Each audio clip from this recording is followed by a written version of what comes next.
Good morning again. Yeah, thank you for the introduction and thank you for the invitation to give a speech today. Thank you to Interactive Denmark and to the Copenhagen Game Festival. Søren Lars asked me, I don't know, 2.5 weeks ago in San Francisco if I can give a speech today. So it seems to be that the Danish people are quite relaxed when he asked me 2 weeks before the show if I can give a speech, and I said, I have no idea what to talk about. Definitely I need to improvise that speech. No, it's okay, you can improvise. So now you get, I don't know, maybe the 25-30 minutes of improvising me talking about the games industry. And it seems to be quite irrational, and it is definitely unpredictable what happens. So it was quite right what we saw in the on the slides at the presentation. And yeah, Daedalic Entertainment, I don't know, raise up your hands who never heard of the company. Yeah, there's much work on the road now. Maybe I start with a little trailer that you can see some of our products, and then I tell you more about it.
Okay, yeah, that is more or less the portfolio from the last 6 months. In the next 16 or 18 months we will release or have released in the last months.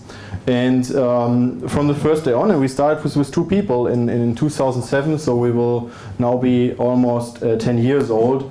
And our goal was to develop games and also to publish games. So I feel that we are a publisher from the first day. So we publish on PC, on consoles, and on mobile devices. We are now I think 155 people, so it's still growing. I don't know how it works out, but it seems to be. We have 2 studios in Hamburg, and we opened up offices in 2014 in Düsseldorf, where we're now 10 people. We were voted several times in Germany Studio of the Year. And our core business, which is also our main vision, is to tell stories within games. And that means that when you have, for example, or I try to explain it to people normally, that you can create a movie or write a book or create a game, and it could be quite the same. And it was really difficult to explain that a game could be the same like a movie or like a book, and that games are also could be created and meant to be played maybe for more than 2 years, played for the next 20 years, for example.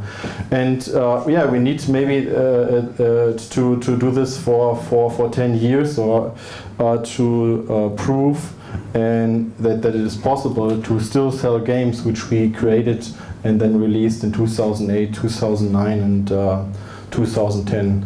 So we do publishing, which means we publish our own games, so we have normally 4 to 5 to 6 games simultaneously in production, and we do third-party publishing. At the moment, I think we also have 6 to 7 titles from partners, which we then will normally publish digitally on the relevant platforms. And when we see all the platforms, then we see the irrational and the change. He's gone, I think. But change is definitely something I saw also in the business the last 10 years. And every time when we thought that something is for sure, then I don't know, some weeks later it changed. And so it is quite good, and it feels good for us that our vision, telling games and creating games which are meant to be played for not only 2 years and maybe for 10 years, for 20 years, is a quite good plan.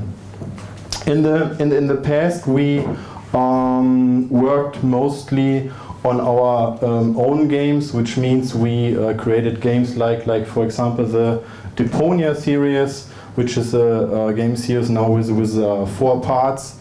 And in the future, and this is related to the quite crowded situation on all platforms. For example, when you see Steam, on Steam you had in 2012 about 5 releases every week. Now we have every day about 10 to 15 releases on iOS. You have 1,000 releases of apps every day, so it's quite impossible then to get features. And our business model is premium, so we don't do free-to-play games. It's quite difficult. And when you see then the consoles, also there the digital platforms are quite crowded, and I think it's not that difficult to predict in that case. That in 2 years on Xbox or PlayStation you will also have 2,000, 3,000, 4,000 titles on the store. So and that is the reason that we now shifting a little bit more, creating game based on already existing IP, which means we're now ramping up a portfolio for the years 2018, 2019, 2020, where we work with Hollywood movies, with big TV series. It's too early to announce something about it, but the reason for that is quite easy. That we see that this seems to be the only solution. To survive in the future. So we see that our games are doing okay, but that we see many more releases on all platforms, and especially when we see the platforms where it is necessary to get features, then we can do quality definitely, but quality isn't enough sometimes. So our second big thing is then hopefully a big, quite well-known brand worldwide, and then hopefully we get also features which are necessary on the premium channels to have good sales. So, and especially when in our company, when I say that we do storytelling games, we have writers. We have we call it also writers' room. We have now 9 narrative designers who are creating games. I think this is quite special, and I prepared. So I don't know. First when I came yesterday, and Søren said you don't have to prepare anything and you can improvise everything. Then late last night I started to prepare something which you will see later on. So I try to give some advices which maybe are clues in the reason that we survived the last 10 years. So telling stories, that is definitely our vision, and to have at least some vision and some direction is quite important. We won many industry awards especially in the German industry, but also in December at the Game Connection in Paris. We won five awards, and our last game was #1 on Steam. So here's a picture of proof. And it came out March 1st, the same day Far Cry Primal came out. It is a fourth part in the Deponia series called Deponia Doomsday. And yeah, now when we see the charts today, I think Stardew Valley and Far Cry Primal are still in the top 10, and some other titles are also still in the top 10. I don't know where our game is right now in the charts, but when it came out on March 1st, it was #1 on Steam. So, and we have now 11,000 games on Steam. So that's quite difficult. So it was a fantastic first day, and then it went down a little bit, but it helped definitely to show, and this is also something which we still hear, and I don't know why people say to us that adventures. So normally what we do is classical adventure games, producing classical adventure games, that they are dead, and they never were dead, but we still hear from people who don't create games at all that these games are dead, and that they seems to know what the market is. So I like to try to give 5 general business advices which helps me as an entrepreneur to survive, and definitely helped the company a little bit in the past.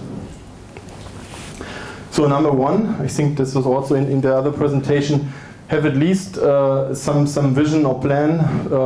We had a plan for definitely for 10 years, and yeah, we saw changes every year, and we saw a publisher die, we saw platforms like Nintendo DS die, or we saw many developers who had different ideas of surviving, and it was good that we had this clear vision. It was not easy, but finally after some so for example, when we released our first game, and then we tried to pitch the second game, and people said, yeah, you're a one-hit wonder. And then we released our second game, and it was also successful, and then they said you're a two-hit wonder, and then they said you're a three-hit wonder, and then we tried to pitch our fourth game. They said, it's a little bit unusual and whatever. So you will face definitely every time when you're producing games these kind of situation. Also when you're quite okay successful, then we also do it. And then also it means that when we have produced 20 adventure games, and when we say now we want to do role-playing games, and people say, you never can do a role-playing game. You only can do adventure games.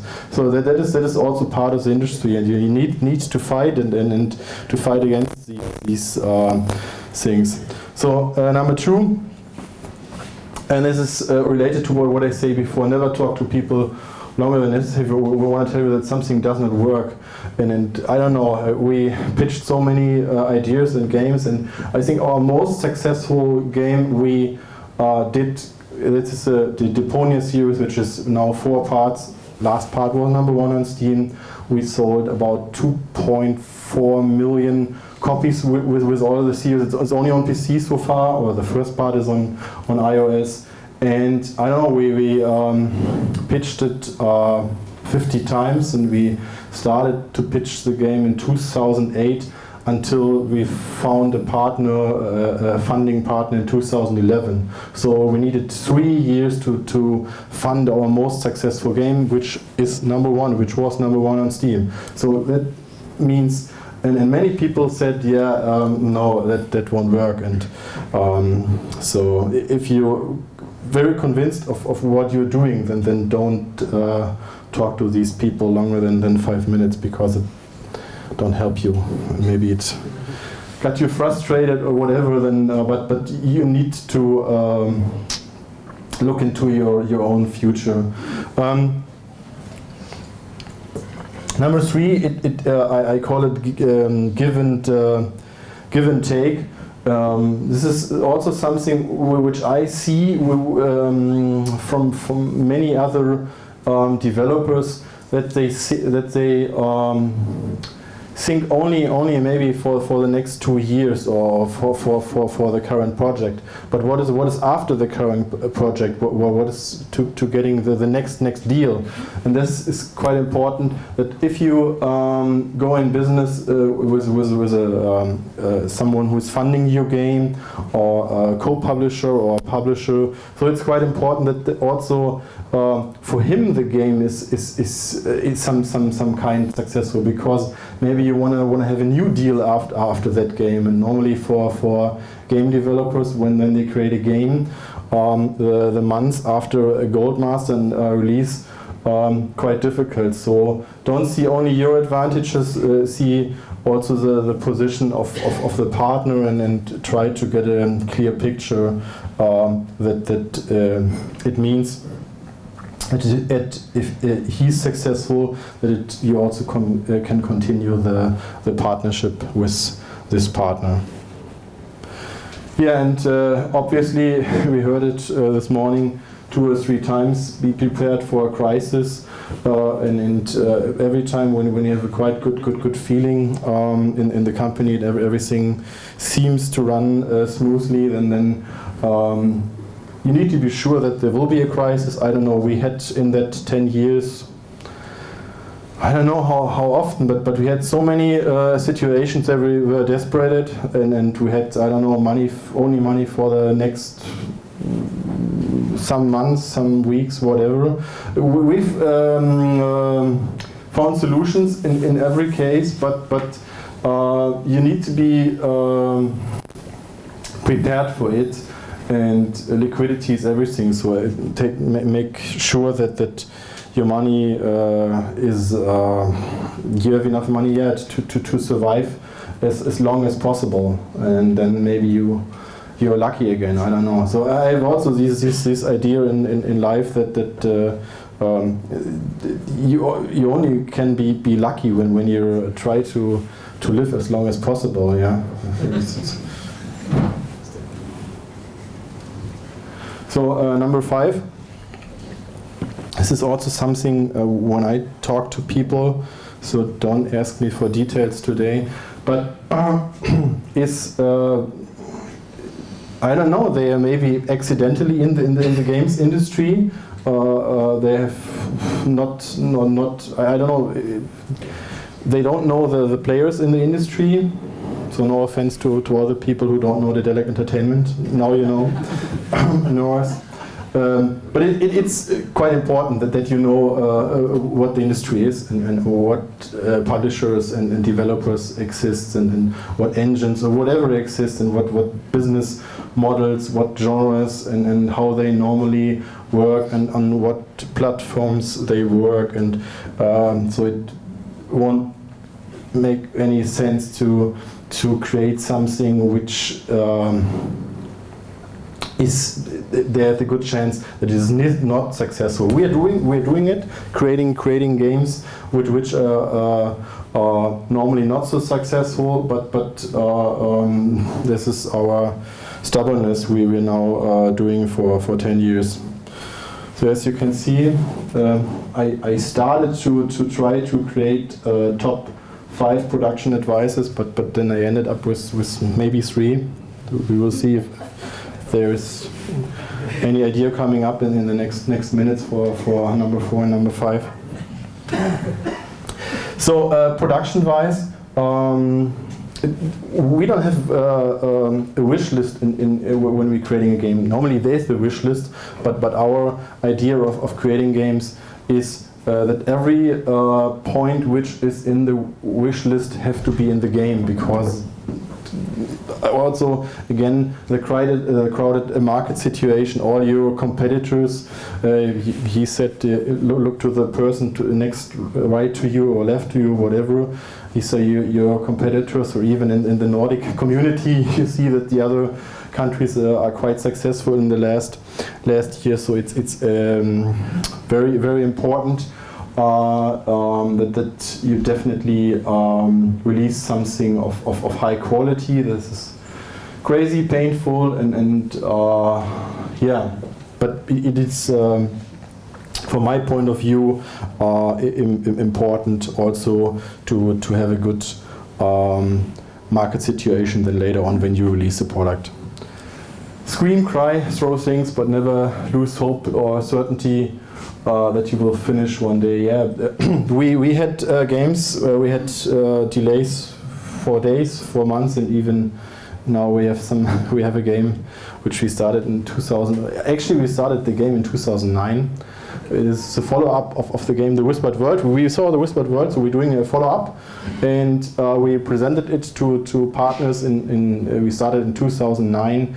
And they said, yeah, but this, maybe this is a surprising hit and a follow-up.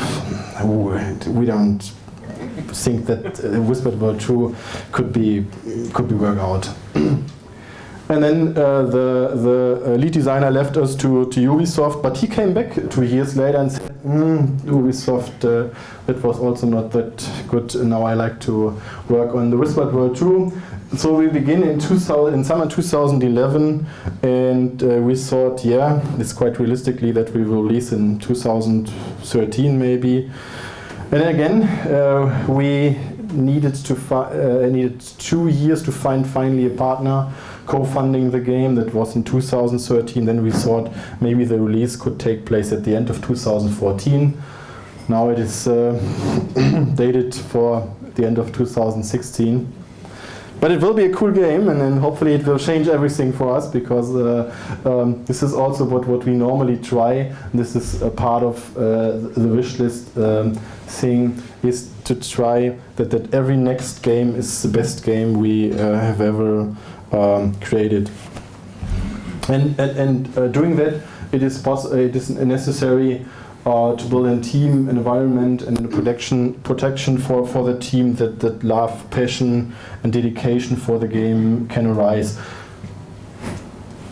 We saw that awards we won in the past, so I think that normally in the most cases we saw in our company in the past that worked quite out well. I think these are quite obvious advices, but sometimes you need to lean back and see the whole picture and to make sure that you don't forget what maybe is quite clear. This is was my counter or the time last night when I was at the presentation at that point. I thought maybe now it's already 3 o'clock, and then the advice, my advice and Søren's advice to prepare nothing for today maybe was not that good. So I said, okay, maybe I will end up with 3 advices, but I can give the question to you. So what is maybe you have something for number 4 and for number 5? Well, one could be to try it out on your users pretty early in the process to get some fresh eyes on it, if you're making something completely different at least. Is it good to make something completely different? I think so. Yeah? Yeah, I think we definitely saw business models, and we saw games in the industry where now, after these people maybe sold the company or released the game or whatever, were successful. And normally, and I'm an optimistic person, you definitely have to see that every success story comes with, I don't know, some 100 of stories which worked out not that well, how this super success story worked out. But yeah, this maybe good advice. Now we're facing number 5. Someone can help me with this? Yeah. Well, I think you're always kind of unsure of how the game will be in the end, right? You can't know magically in advance, so I think you need to somehow build a good direction for the game and make it clear what the very cool, valuable end goal could be for the project. Even though you might be making it up and will end somewhere else, it needs to feel really cool and exciting to go on the journey, discovering where the game will be. So I think you need to somehow do that together with the team to make a very clear direction, and even though it's lying or making it up. Yeah, I think that's right. Definitely fun, and if someone plays your game, whatever it is, then it's quite possible when that person starts the game, and I don't know if a session is meant to be 30 minutes or if a session is meant to be some hours, then it's important that this person starts that session, and it is for that person a bad feeling to stop that session playing your game, and this is also quite an normal, should be a normal goal. So yeah, that's it for now. I don't know if you have some more questions. You can follow me on Twitter or Facebook or whatever. The presentation quality is not that good, so you can't see my mobile number, but I have some business cards here. So thank you.